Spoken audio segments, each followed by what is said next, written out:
Kim Kardashian exposes major bombshells. We got to talk about this and more. But before we get into it, hello, my name is Sebastian and I spill pop culture tea videos every single day. So if you're looking for a new messy bestie, you have found me. You guys, welcome back to my channel. If you are brand new here, my whole vibe is pop culture, messy bestie vibes. It's like we're on a FaceTime call from my very sparkly closet. So I just wanted to give you guys a warm welcome and let you guys know how grateful I am for each and every one of you. And we gotta talk because Kim Kardashian talked about Britney Spears, which is causing some negativity. I will tell you that in a second. She's talking about Northwest. She's talking about the craziest, rumors that she's heard. She's dropping some bombshells. She was just on Khloe Kardashian's podcast, Khloe in Wonderland, which, best friend, by the way, speaking about Khloe, girl, you'll never guess. You will never guess. I'm just going to put this picture up here, girl. Khloe Kardashian sent me a gift. And I will be opening it in a future video. So stay tuned for that, best friend, because I don't necessarily think that I still can process what is happening. Okay? So stay tuned for that, girl, because I am shocked. Okay? Well, listen. One of the things that is causing major negativity is Kim Kardashian talking about Britney Spears. Now, you know, when it comes to Britney's fans, and basically, honestly, most of the world really wants to always protect her. When Kim and Britney were seen in the bed pictured together with Khloe and Kate Hudson, you know, their best friend / manager, people were very, very happy, but some people were not very happy about this. You know, they're saying that that's not a good company for Britney to have. And then the rumors came out that Kris Jenner wanted to help Britney, you know, do her comeback, and that, you know, Kim wanted to help Britney basically be a billionaire mogul like she is. I always said that I thought it was an incredible idea. I mean, look at the losers Britney has had around her. This would be legendary, because one thing about the Kardashians, honey, is they know how to stay relevant and they know how to make money. And I want that for Britney, because for 13 years, she was not allowed to do anything without these monsters telling her how to live her life. And I think she deserves to get back all that money, and she deserves to put some fucking respect on her name and be number one again. Okay? That's just what I gotta say about Miss Britney Jean Spears. I want her to be number one, and I want her to be a billionaire, and I want to rub it in all of these losers' faces.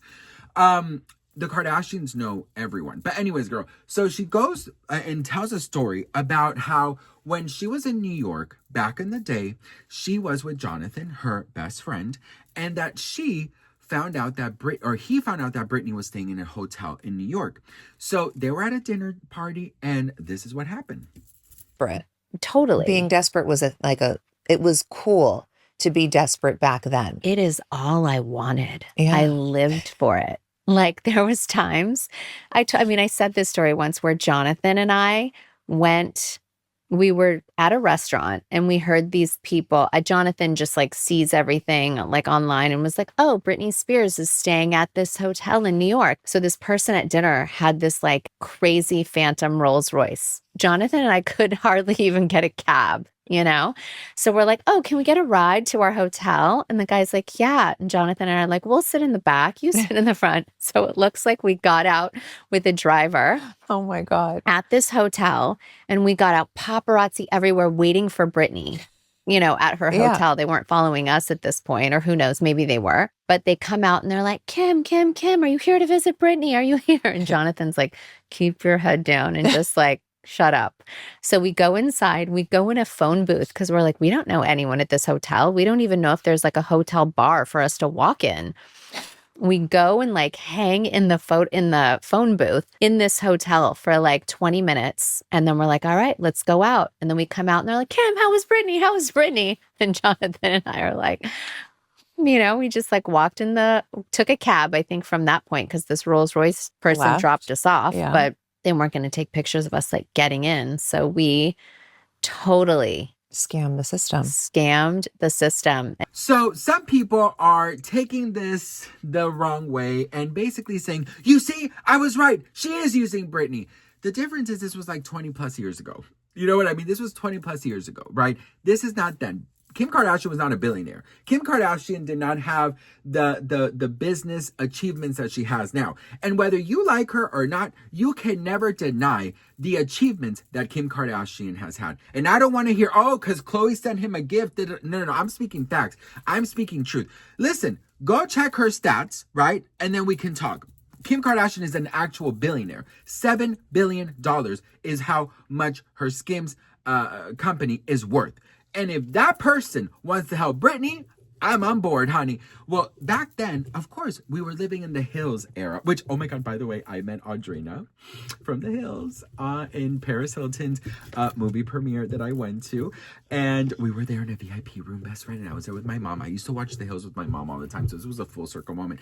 And I saw Audrina walking in, I'm like, oh, feel the rain on your skin. And I was like, oh my God, it's Audrina. And you know, when I go to these events, what the number one key rule that I've had to learn is that you cannot freak out. You cannot act like a fan, because the first action you do as a fan, you will never be seen any other way except as a fan. And then your interactions will not ever be the same with any celebrity. They're always going to be on the lookout for you, right? So as much as I wish I could have asked for a picture and stuff, just because it's a full circle moment, I did not. But we did have a really nice conversation. I've learned that in living in LA and kind of slowly getting into the industry and being invited to these events, it's more memorable to have a conversation with someone than just ask for a picture and leave, because that is what makes you different from a fan than from somebody who is kind of in the same space. You know, you are there because you were invited.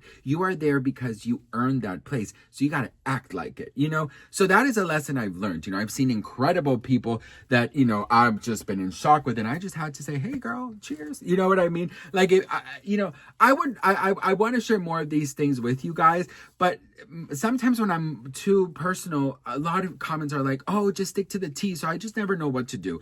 But anyways, I digress. Is that how you say it? I don't think I've ever said that before. So she's obviously getting hate, but back then, you know, everyone was, all the celebrities, Heidi Montag, Spencer, they would call the paparazzi on themselves. I mean, Kim Kardashian, I don't believe did anything wrong, right?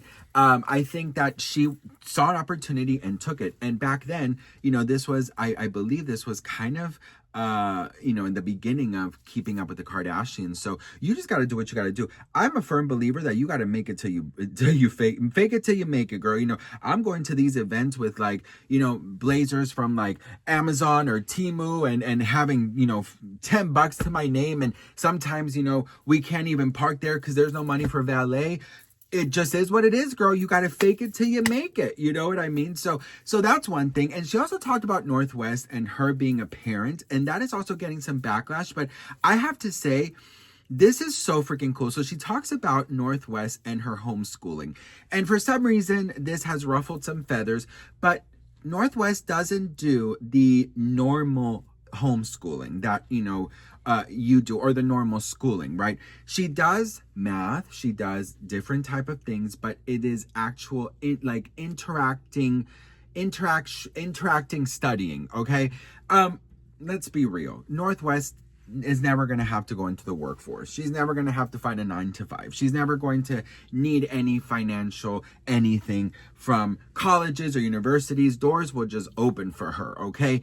And what she is doing is she is preparing North for the life that she wants to live and the passions that she has pronounced, and she is making her work from the ground up, and basically letting the world know that if she does go into these businesses in fashion or music, she learned from the very beginning. She is homeschooled, and a lot of it is me helping her do a lot of the teachings and the things that we do, but we do a lot of realistic courses, things that she's really into. Math, we'll give budgets and we'll go around and we'll get stuff and we'll add it all up and subtract it all, and she has a brand building class. It's like an actual course and a It's more curriculum. interactive learning than Fully textbook interactive learning. And so she had an idea of making hats and making jewelry and all the things she wanted to make. So we made it a course, and she has to do the web design, and she has to do the budgeting, and she has to go to the stores and get materials and sewing. And we do like full fashion courses, and she goes to, in the summers, like to FIT in New York, and goes to fashion camp, and loves these more interactive experiences. And so I nurture her, but it's a full-time job, even for me and her teacher. And I think people don't realize, like, I'm with her and the kids 24/7. And it's like, I've now added like a teacher to my role because she wants me involved in all the things. And, I took like the last 6 months off to be able to really do that and do her courses and get the curriculum from her teachers and be there in the room with her. And it's been a lot. And it's been so fun to see her blossom. And even like her music course at school, she'd do a regular like music course and learn certain things. But at home, she'll do an 8-hour music studio session where she's producing and writing. And a part of, I'll add her writing out all of her lyrics as a part of her spelling tests. And we do all of the things at home that she really enjoys and are challenging. And I think they would be like proud to see like how smart she really is and how creative she really is. And I can only dream that my children all find a passion and a purpose as young as she has. Well, I think having money is amazing. let me just say, I think having money is amazing. I mean, this is amazing. As someone with ADHD, I have learning disorders and I have dyslexia and stuff.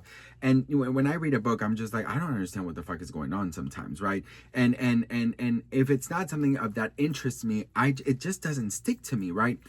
And having said that, I think this is such an incredible way to learn things, to experience things, to really learn from the ground up. And if you do have money, why not use it for these type of things? Do you know what I mean? Like I know some people, because I've read some comments saying, oh my God, this is such a showing off of wealth and this, not. And I'm like, but wouldn't you do the same for your children? Like, that's the thing that I don't quite understand, is that type of reaction, is that if I had all this money in the world, you think I'm not going to make the most of it and take full advantage of my money, of my name, of my connections, of my power for my children?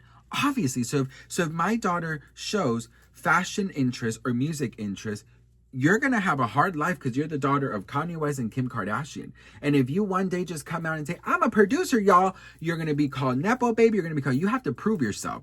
And I really admire that Kim and Kanye have been able to kind of reconnect over this decision to have Northwest learn life skills and also learn her interest from the ground up. I actually really applaud this. And let me tell you, when I was in school, I don't remember nothing I learned in school. I truly don't. But you know what I do remember? Home ec. I remember drama. I remember chorus. I remember, team building exercises. I remember all of that because it was interacting. It was me doing things, seeing things, going, one thing that I did, which I was so, I'm still so grateful for, is that we had to do like these extra hours. I don't know what they were called, like community hours, or I don't know what it was called, but we had to go and what is a word called? Not donate, not support. We had to volunteer for some hours. I forgot the name. This was in the US before I moved to Europe. But my best friend and I decided that we were going to collect our hours in the elderly home, in the nursing home. And it was the best decision ever. I mean, it was so amazing to connect. All we had to do was go and say hi to the ladies and or whoever, what, the people who were there, and just, be together and keep them company and stuff. And I remember I filled all my hours in like record time, and I kept going because my mom worked like 3 jobs anyway, so I always had to kind of find what to do after school, or I had to like wait for her, or I had to just go home. So I was like, I'd rather be here than be alone. And my mom's job was close to the nursing home, so I was like, perfect. So I stayed there, and so did my best friend, actually. And we just really connected. And this lady girl, ooh, this old lady, she was gonna put me in her will. She goes, fuck my grandchildren. You have visited me more these past months since they have for I don't know how many years. Fuck, I swear she was like, fuck them. And I was like, oh, sign here. You know what I mean? But it was so amazing. And I learned so many, that's the whole point. I learned so many life skills from that. I learned how to interact. I learned how to handle, that was kind of the first signs of grief as well, because, this one passed, so you learn a lot of life things, and I think those stick with you more than a plus 2 plus 3 plus 4 equals pi. I'm like, okay, girl, apple, pumpkin, pecan, bitch, I don't know, girl, So anyways, what do you guys think about this so far? Let me know in the comments. I'm going to do a part 2 because she did share a lot of tea, especially things about AI and lies and rumors and Kanye. So stay tuned for that. But so far, what do we think? I love you guys so much for watching. I'm so grateful and thankful for each and every one of you. And I'll see you all in my next one. Mwah. Bye.